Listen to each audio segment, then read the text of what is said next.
Friends, welcome back to DigiTalk. In this session, I am going to explain you a few important tuning parameters of the Node Manager, okay, that you can use for the tuning in your environment, okay, specifically related with the Node Manager, okay. So let me first give you an overview of the parameters that I am going to explain you in this session, okay. The first parameter is auto restart. Second is restart max. Third is restart interval. Fourth is health check interval. Then you have a restart delay seconds. And then you have a auto killed if failed. And then based on that failure action. Okay. So now I'm sure you are aware about some basic feature of the node manager, that what is the use of node manager is. It is used for the remotely control your managed servers, which is running on some different hosts in a horizontal cluster, right? And one of the main feature of the node manager, it automatically restart your managed server if any of the server get crash in between. Okay, so now to control that behavior and along with that few more tuning parameters. Okay, so where exactly we configure these parameters, okay, and where exactly these parameters get saved at the file system level. So let me show you, okay, where exactly we configure these parameters. So for that you have to go to your console, then click on your servers, click on your manage server. And once you click on the manage server, go to configurations, and then you have to go to the health monitoring tab. Now inside the health monitoring tab, you will see the health check interval, which is default 180, auto killed if failed, which is disabled by default, auto restart, which is enabled by default, restart interval, max restart within interval, and then restart delay seconds. So these are the very important parameters. And along with that, you have one more parameter, which is inside the overload, and which is failure action. So as of now, you can see the failure action is by default ignore, take no action. But apart from that, we have few more options like to force shut down the server or suspend the server. Okay, so this parameter we configure based on one of the parameter that we configure inside the health monitoring, which is the auto kill if failed. Right. So let me first explain you. So these are the parameter that is specifically used by the node manager. Okay. So that means whenever we start our managed servers from the admin console, it utilizes a node manager. Okay, so whenever it utilize a node manager, okay, it look for these properties which is there inside the health monitoring. And where these properties sit at the server level is inside the domain. You have a folder called servers. Inside that you have a folder name of each and every server. Then you have a folder called data and then node manager. Right, let me show you as well. So this is my domain, which is DG domain. Inside that I have folder called servers. These are the folders with the name of my server. So let me go to manage server, then data, and then node manager. So this is the location where you will see a file called startup.properties. Okay, so all these parameters are saved here in this startup.properties file. Okay, and one thing that you have to ensure, do not modify this file manually. Okay, because that changes will not get reflect. Okay, until and unless you are going to restart. Okay, and even if you are going to change the values here in the startup.properties file, and if you are not going to change the value here from the admin console, okay, then whatever the value that you have here that we are seeing on the console, it will get overwritten in this file again. Okay, so this kind of a issue that I have seen many times, that a lot of engineers do the changes here in this property file directly, and then they realize that why the changes are not getting affected. The reason is that it automatically take, whenever you start the manage server from the console, it automatically take the values which is configured inside this health monitoring tab, and all these values, whatever values we are here, it will get overwritten in this starter.properties file. Right. So now if you see the corresponding values for health check interval, okay, and then apart from that you have some more like auto restart, okay, and then you have a max restart within interval, which is 2, which you can see here, right? So now let me explain you what are these parameters. Okay, the first one is auto restart, which is very clear, which is enabled by default. So whenever any server crashed, then your node manager automatically restart the manage server. This is based on this particular parameter. If you will disable this parameter, okay, your node manager will not automatically restart it. Okay, there are certain situations where a lot of clients want this feature that your managed server should not get automatically restart your managed server, so this can be disabled, but by default it is enabled. Okay, so let me show you here. So this is the auto restart attribute in properties file. Let me show you the properties file as well. If I go to properties file, that the parameter is auto, where it is, yeah, this one, auto restart, which is true as of now, default, right? And in the console it is selected. Okay, now this is the auto restart. Second, restart max. This is one of the important parameter. This is the maximum number of restart node manager can try, or node manager can attempt to start a server. Okay, so this could be possible that there could be some critical issues in your server, and you are going to restart the server, and it will not get restarted due to multiple reasons, right? So in that case, there is a attempt when your node manager try to start your managed server.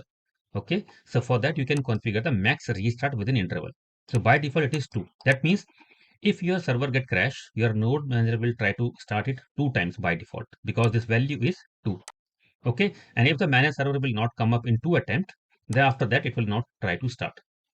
Okay, so you can check this as well, because for testing purpose, like suppose that you have a managed server up and running. Okay, and you can kill the process from the background. Okay, and your node manager will automatically try to start the server. Okay, and you can again kill that server. It will again try to restart the server. But if you are trying to kill it third time, then your node manager will not restart the server, because the max restart interval is only 2 here, right? So this is that setting, how many times a node manager will try to attempt to restart your managed server. Okay, now the third is restart interval. Okay, so this restart interval is associated with the restart max. How? Let me tell you. So this restart interval is the total duration of a time. Within that duration, your server will be get attempted to restart based on the restart max setting. Okay, for example, let me give you an example. The restart max is by default 2. That means your node manager will try to start the server 2 times only. Okay, but the duration is the restart interval. So now restart interval, if I say restart interval is 3600 seconds, that is the 1 hour of time. That means within an interval of 1 hour, your node manager will try to start the server 2 times, right? So these two parameters are related. Okay, because let me explain it again. So 2, that means your node manager will restart the managed server only 2 times if it is getting crash, right? And these 2 times will get attempted only in a period of a 1 hour only, right? So this is the restart interval.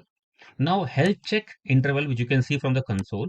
Okay, so when we say that your node manager is automatically restart your managed server when it get crashed due to any reasons, okay, that means your node manager is continuously pinging or checking the state of the managed servers, right, to identify what is the state of the server to automatically restart. So this is the duration of a time in which your node manager ping your managed server to check the status. So by default it is 180 seconds. Okay, that means during the 180, in the duration of every 180 second, your node manager will going to check the state of the managed servers.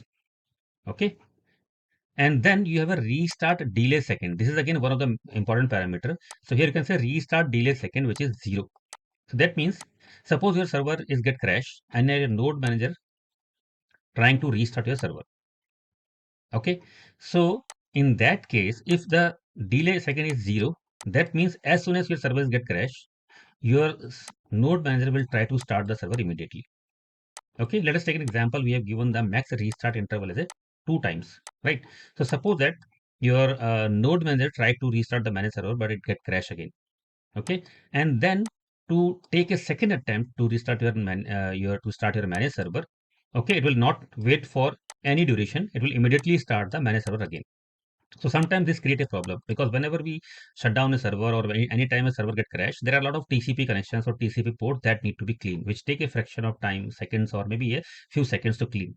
Okay, so if you will not wait for that, then again your server will get crash. Okay, so this restart delay second is not advisable to be 0. It should be at least 5 to 10 seconds. Okay, so that your server, your node manager should wait to take another attempt to restart your managed server, right? So this is the important configuration. Now the last one is auto killed if failed. So here you can see that auto kill if failed. So multiple time it is happened that whenever server goes into the failed state. okay, due to the overload or the failure of some critical subsystems. So in that case, in the backend, you can able to see the process of the server with the ps-ef grep command.